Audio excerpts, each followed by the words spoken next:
So as vets, we realise the importance of biosecurity.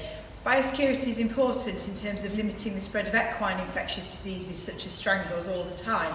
And when we're handling horses, we don't know whether they may have one of these diseases that we are as yet unaware of. So we will always be washing hands between patients and also disinfecting our equipment between horses. We're currently in a global pandemic with the coronavirus. And whilst we know that horses can neither transmit the virus nor are they susceptible to it, we do know that people and the handling of horses and equipment are really important in the spread of this virus. And the government have told us that it's people that move the virus, and so I thought we could look at some of the ways that we can limit the spread of the virus while we're at the yard doing our normal daily tasks. So I'm going to get on with some jobs now on the yard and I'll be back with you shortly.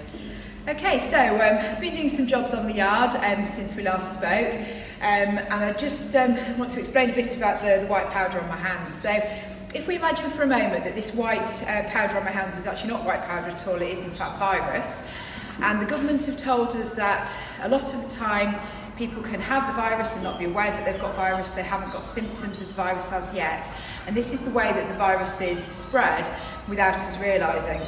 So if we look now at all the surfaces that I have touched, I've touched the door, the opening for the door, horse's lead rope, the rug rail, walking over here, touch the light switches, so I've touched the light switches, and then back over this way, we've got the wheelbarrow with the handles and the grooming equipment and the poo pit.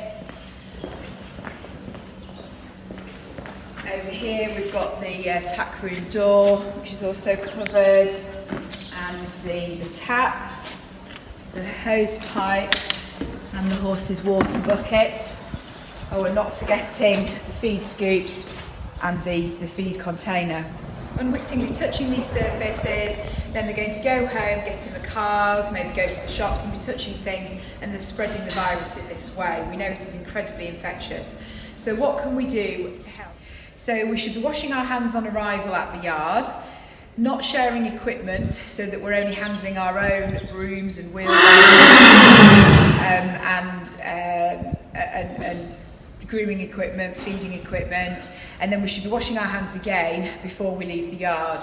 And in this way we are helping to prevent the spread of virus. And of course when this global pandemic does recede, these are really great principles to help in the control of equine infectious disease as well. For the same reasons, we would also ask that you provide water and soap for the vets to wash their hands at your yard at the time of examination of your horses, and also again at the end of the visit. So we would urge you all to heed this advice, and in doing this we can reduce the spread of the virus, and we can protect the NHS, and we can help save lives. Have a good weekend.